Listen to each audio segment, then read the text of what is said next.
nous travaillons avec du gypse, donc nous maîtrisons le stuc pierre, le stuc marbre, le plâtre traditionnel, la gypserie, le staff et tous les matériaux qui tournent autour du plâtre. Après 100 ans d'expérience dans l'entreprise SOE, et on a juste imaginé que notre matériau plâtre serait toujours en vie dans un siècle parce que c'est un matériau naturel.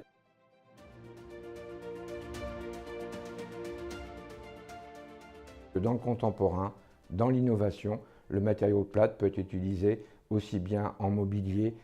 Des œuvres que jamais on ne réalisait avant, aujourd'hui on a pris cette voie-là. Ça nous donne des perspectives qui nous rendent plus sereins dans l'avenir. On doit être sur les murs en décoration, en plafond, sur des mobiliers. Il faut qu'on soit force d'innovation. Nous avons investi dans un scanner pour reproduire nos ornements que l'on dessinait avant à la main. Aujourd'hui, avec un scan, on peut le mettre directement en 3D, construire une bibliothèque d'ornements, et ça c'est un grand pas dans l'innovation de nos métiers du plâtre.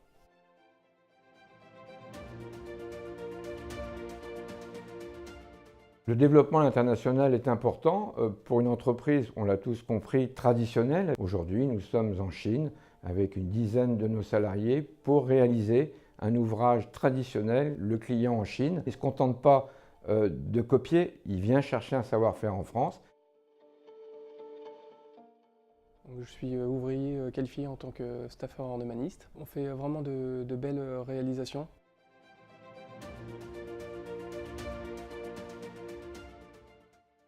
J'ai été marqué aussi par un travail à réaliser avec un escalier. L'essentiel du chantier était à base de GRG, un plâtre très dur, mélangé avec de la fibre de verre. On ne doit pas retravailler le produit à la pause.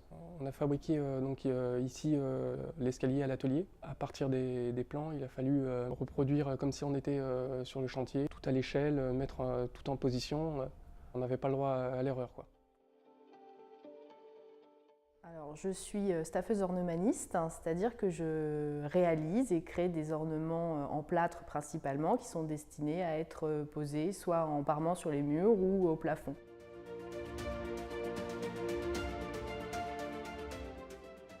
Dernièrement, on a eu l'occasion de travailler pour un chantier en Chine. On a réalisé divers moules de divers types d'ornementation. C'était assez riche et diversifié en fait. Personnellement, j'ai eu l'occasion de travailler sur un fond sur lequel s'est basé un modeleur après pour créer un ornement. Il s'agissait d'une niche courbe. Pour réaliser le support pour le modeleur, on s'est servi d'un point de centre qui était à 4 mètres de haut.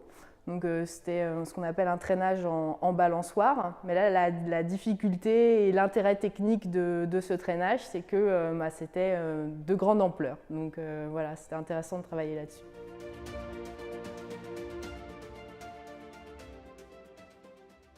L'intérêt d'être en scope et cette volonté d'y rester, c'est justement le partage. C'est souvent que l'on dit un patron il se retrouve seul devant les décisions. On partage le bien, le pas bien, on cherche ensemble des solutions. Et je pense qu'aujourd'hui, c'est la force de nos entreprises, c'est de pouvoir collaborer pour prendre des voies et des chemins que seul, des fois, on aurait peut-être du mal à trouver.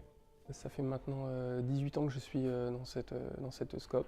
Et depuis 3 ans que je suis maintenant sociétaire. Je me sentais vraiment bien dans cette entreprise, donc je suis content de participer à la continuité, à l'évolution de l'entreprise. J'interviens en qualité de responsable comptable. Je suis sociétaire depuis 5 ans et salariée chez SOE depuis 7 ans. Les sociétaires qui proviennent des chantiers qui sont plutôt techniques nous parlent souvent, nous font des retours sur le sociétariat et sur leur vision différente de voir les choses en étant au courant du fonctionnement et de la difficulté de gérer une société. C'est plus par leur expérience qu'on se rend compte de l'intérêt d'être sociétaire et d'être impliqué dans la gestion d'une entreprise. Je travaille pour cette entreprise depuis septembre 2016 et je dirais que l'intérêt de travailler pour une scope, c'est que les sociétaires ont peut-être plus le souci de prendre soin de leurs salariés que dans d'autres entreprises.